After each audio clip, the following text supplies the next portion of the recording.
우리 인생의 삶의 과정을 가만히 들여다보시는 평온할 때도 있는가 아닌 때로는 고난 당할 때도 없잖아 있습니다. 모든 것이 잘 될 때가 있는가 아닌 뭔가 안 될 때가 어찌 없겠습니까? 이웃 간에도 사이가 좋을 때가 있는가 하는 그렇지 못할 때도 있는 것입니다. 생활 속에서 고난을 겪으면 힘들고 어려운 일이 어찌 없겠습니까? 고난이 있다고 낙심할 것도 아닙니다. 고난 때문에 모든 것이 끝났다고 그렇게 여길 필요도 없습니다. 더 좋은 것을 주시기 위한 하나님의 신호라는 것을 알아야 합니다. 시편 31편에서는 이렇게 말합니다. 그 전장을 이니 묵상하셨을 겁니다. 우리는 고난에 깊이 빠진 한 사람이 허우적거리면서 고통하는 모습을 시편 31편 전장에서 아마 보았을 겁니다. 9절과 10절에 보시는 근심에 따져 너무나 괴로운 나머지 눈이 나빠집니다. 나중에는 정신적인 고통으로 인하여 그의 혼이 상할 정도다. 영혼이 상할 정도요, 뼈가 쇠할 정도라고 말합니다. 이렇게 육체적인 건강은 물론이거니와 정신적인 위협까지 닿게 된 노수들, 오르는 시편 31편 저자를 통하여 봅니다. 고통이라는 것은 여러분, 인간이 가장 풀기 어려운 난제입니다. 알면서도 해결할 수 없고 왜 어디서 어떻게 그것이 문제가 되는지도 우리가 종잡을 수도 없습니다. 나 지금 바람이 동에서 불다가 때로는 서에서 불기도 하고 남에서 부는 간에 북에서도 불기도 하고 종잡을 수 없는 것이 인생의 바로 고난입니다. 오늘은 잘 지냈는가 하는 반에 갑자기 문제가 생기는 사람이 어찌 없겠습니까? 고통이라는 것은 여러분, 정말로 고통을 당한 주인공이 오늘 본문에 보낸 다윗입니다. 믿음이 그 좋다는 다윗입니다. 하나님이 내 나온에 쏙 드는 사람이다, 내 나온에 핫한 사람 했던 그 다윗이 겪고 있는 그 고난을 지금 저술해 놓은 것을 봅니다. 왜 딸과 같이 하나님을 다뤄있는 신자에게 이런 절망적인 고통이나 시련이 존재할 수 있습니까?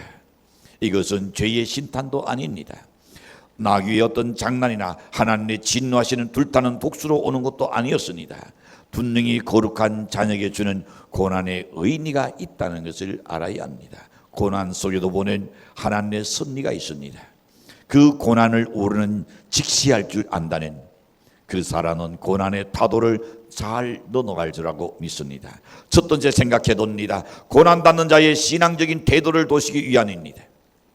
우리에게 고난이 왔을 때에 고난을 어떻게 내가 이것을 극복하고 어떻게 다스려 나가는가, 하나님께서 신앙적인 태도를 증거하기 위해서 주셨다 그랬습니다. 오늘 본문에 읽어보는 정서적으로 매우 혼란스러울 정도입니다.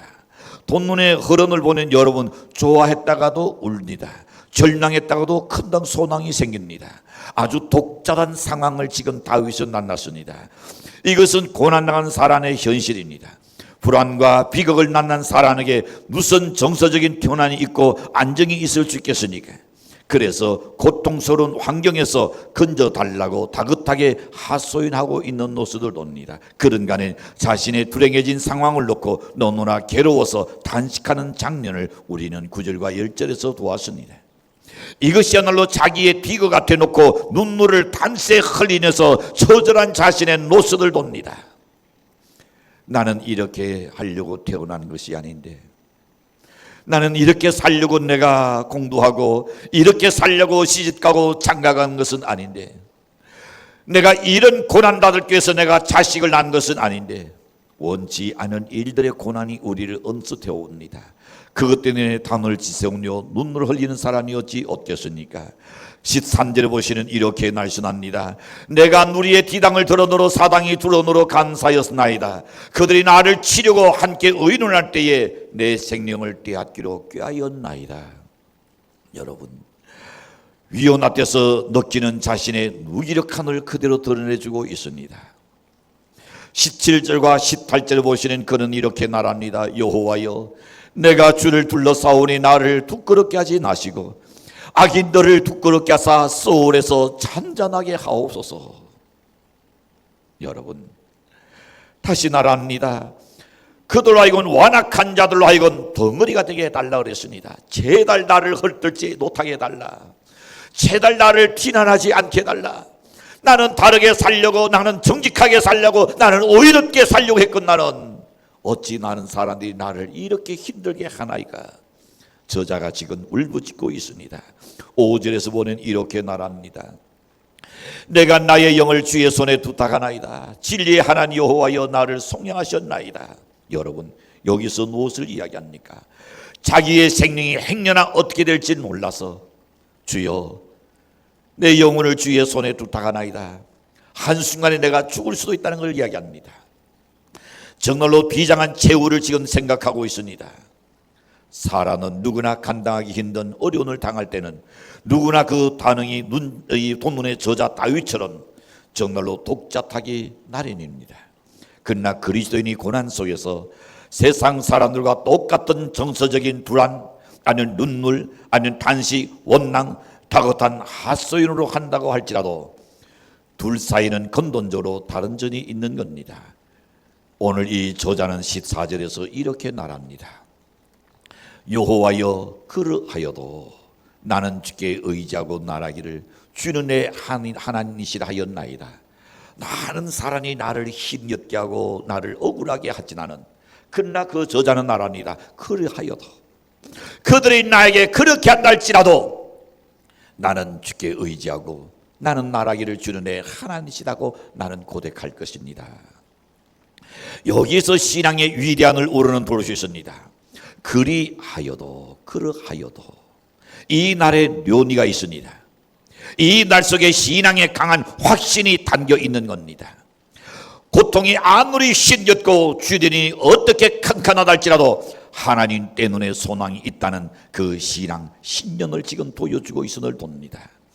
예수를 모르는 사람에게는 그리하여도란 날이 없습니다. 그러나 우리 그리스도인은 다윗같이 그러하여도 나는 하나님께 나아갑니다. 그 자세를 갖는 것이 우리 신앙인의 노술이 세상과 다른 겁니다. 14절에서 그런 나라니다 주는 내 하나님이시라 했습니다.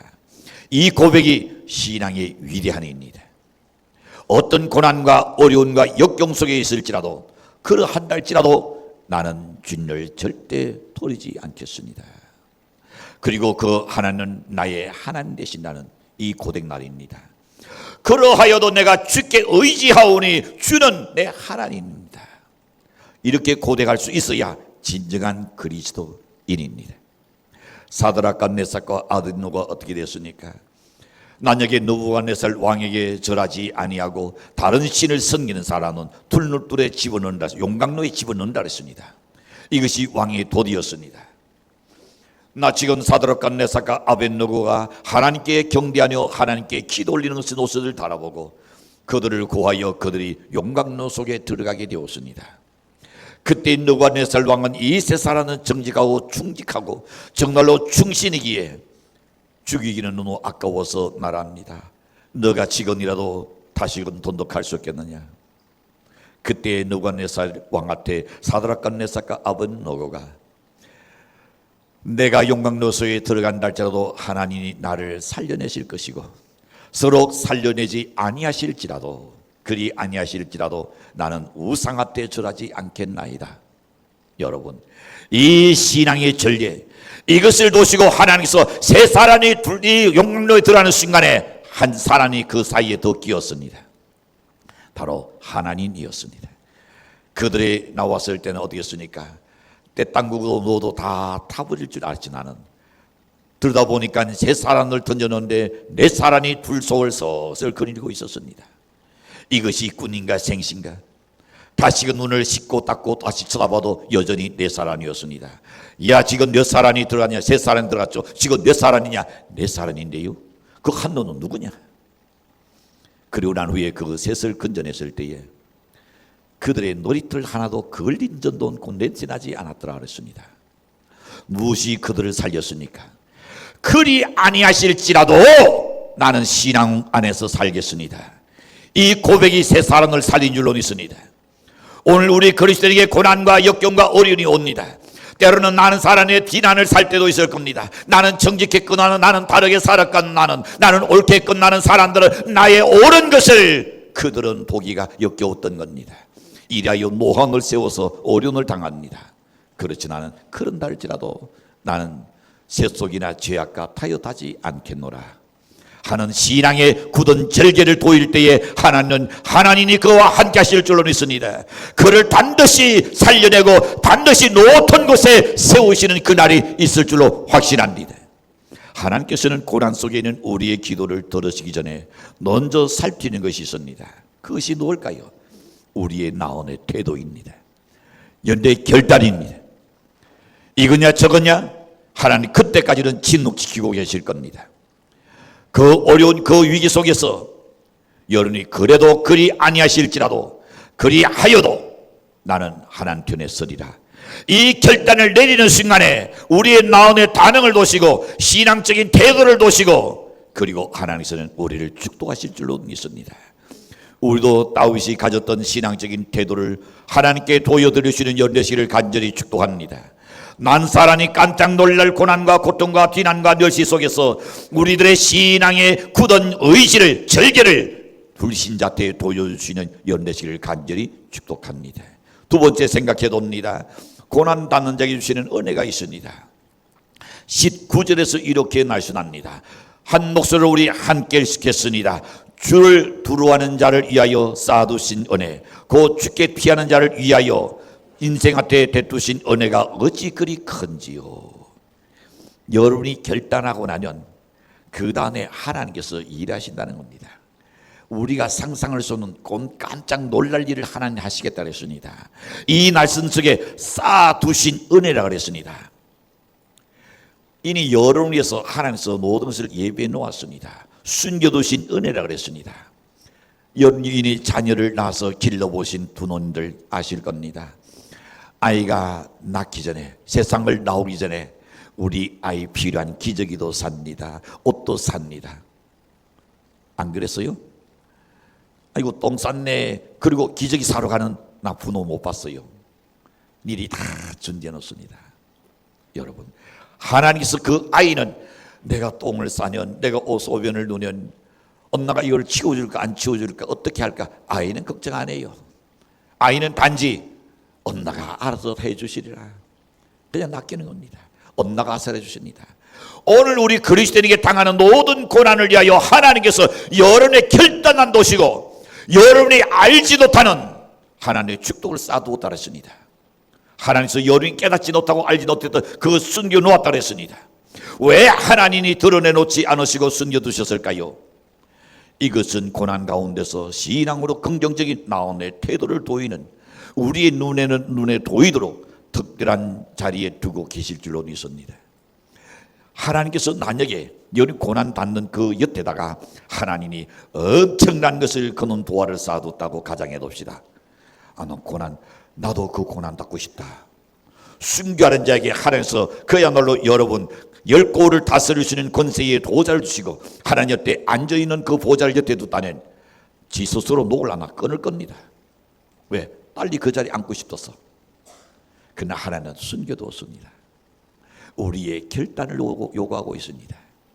여러분이 결정하고 나면 그 다음에 하나님께서 일하실 줄로 믿습니다. 그래서 성경에 다시금 우리는 돕니다. 자, 형식적인 신앙은 여러분 결코 그걸 발견할 수가 없습니다.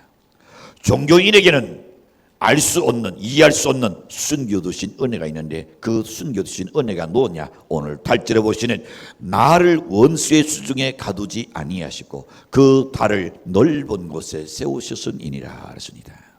자 여러분 하나님은 나를 원수의 수중에 그냥 가둬두지 않는다 했습니다. 그리고는 나를 어떻게 내 발을 넓은 곳에 세웠다. 20절에 가서 보시는 이렇게 말씀합니다. 주께서 그들을 주의 언니란 곳에 숨기사 그렇습니다. 언니란 곳에 숨겨뒀다. 그래서 8절과 20절에 보시는 넓은 곳, 언니란 곳이라는 나를 발견합니다. 언니란 곳이란 어떤 곳입니까? 언니란 곳은 하나님의 면전을 이야기합니다. 그곳은 주님과 단둘이 만나는 곳을 이야기합니다. 기도의 장소입니다. 여러분이 고난받을 때에 하나님께서 그것을 벗어날 수 있도록 숨겨놓은 것이 어디입니까? 하나님의 성전이라 그랬습니다. 하나님의 성전 언니란 곳에 숨겨놓았으니 내가 여기 나와서 기도하라 그랬습니다. 솔로몬 왕에게 이 말씀하셨죠. 솔로몬이 40년 거쳐 성전을 짓고 난 이후에 그 후에 그런 날합니다. 하나님께서 솔로몬아, 이 성전에 들어와서 기도한 자에게 내가 반드시 응답하리라. 이곳에 하나님의 인자신이 있습니다. 이곳에 하나님께서 연륜을 향하여 귀를 기울이고 듣고 계십니다. 세상 사람한테 말할 수 없고 누구에게 말할 수 없는 모든 일들 하나님한테 눈물로 쏟아 놓으시지요. 하나님 들으시고 반드시 응답할 줄 믿으시길 축복합니다. 우리가 고난받을 때에 확 트인 넓은 것이 필요합니다. 엄밀한 곳만 아니라 넓은 곳도 필요합니다. 사람도 만나기 싫어집니다. 혼자서 실컷 울고 그야말로 논두린 질 수 있는 엄밀한 장소가 필요합니다. 괴로운 자가 찾아간 엄밀한 곳은 바로 하나님과 만나는 곳입니다. 주님께 깊이 기도하는 곳인 줄로 믿습니다. 이곳은 여러분 상한 마음을 치료하시는 놀라운 하나님의 위로가 있는 곳입니다. 풍랑 가운데서도 깊이 잠들 수 있는 곳입니다. 성도 여러분, 고통이 올 때마다 찾아가는 골방을 여러분 가지고 계십니까? 그곳은 정말 우리가 울고 그야말로 여러분 들어가 보면 나올 때는 웃고 나오게끔 만드는 그 장소입니다. 그것이 하나님의 성전입니다.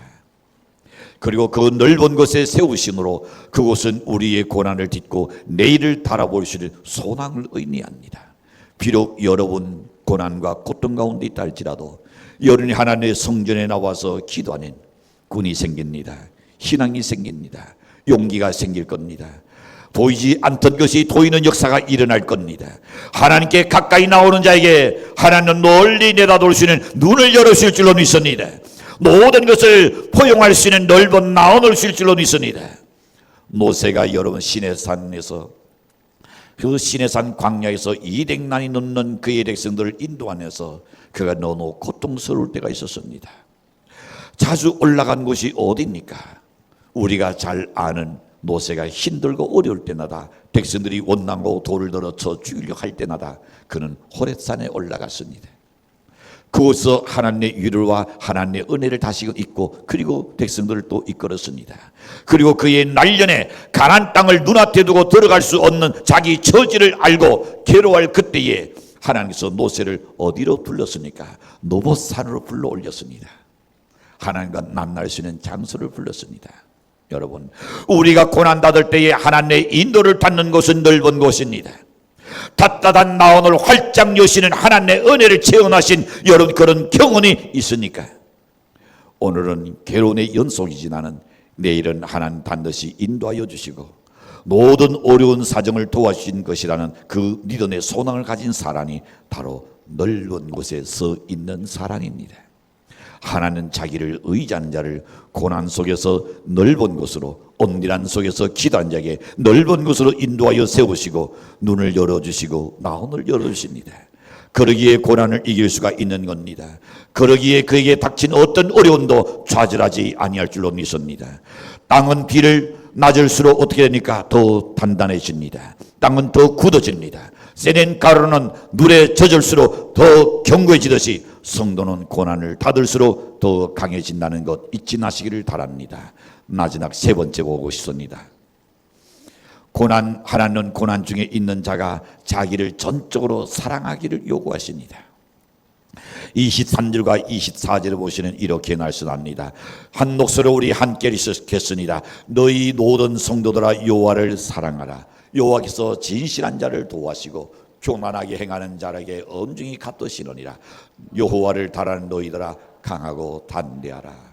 너희 모든 성도들아 여호와를 사랑하라 그랬습니다. 그렇습니다. 여호와께서 진실한 자를 도한다 그랬습니다. 반면에 교만히 행하는 자를 엄중하게 하나님 갚으신다 그랬습니다. 어떻게? 하나는 교만한 자를 하나는 물리쳐온다 그랬습니다. 하나는 교만한 자를 버린다 그랬습니다. 하나는 교만한 자를 가까이 하지 않는다 그랬습니다. 여호와를 따르는 너희들아 그런 거로 하나님을 사랑한다는 너는 불구하고 떨 것이 아니라 강하고 담대하라. 하나님 나와 함께 하신다. 할렐루야. 어떤 어려움과 어떤 시련 가운데서도 하나님이 나와 함께 하신다는 두려울 것이 없는 줄로 믿습니다. 겁날 것이 없는 줄로 믿습니다. 하나님은 고난 중에서 무조건 주여 내가 주님을 사랑합니다고 고백하는 나를 듣기를 원하십니다. 그리고 고난 속에서 디귿하지 말고 강하고 단대할 것을 우리에게 거듭 강조합니다. 요한복음 16장 33절에 보시면 이렇게 말씀합니다. 이것을 너에게 이런 것은 이렇게 너에게 31장을 가지고 31편을 가지고 너에게 이런 것은 너희로 내 안에서 평안을 누리게 하려 하니라. 세상에서는 너희가 환난을 당하나 단대하라. 내가 세상을 이겼노라. 아멘. 사랑하는 성도 여러분, 우리가 이 세상 마지막 순간까지 고난을 100% 면제해달라 그럴 수는 없습니다. 세상에서 너희가 환난을 당하나 그랬습니다. 누구나 고난을 각오하고 살아야 합니다. 고난이 그치는 하나님이 주시는 그 형통은 있다는 사실을 우리는 알고 믿어야 할 줄로 믿습니다.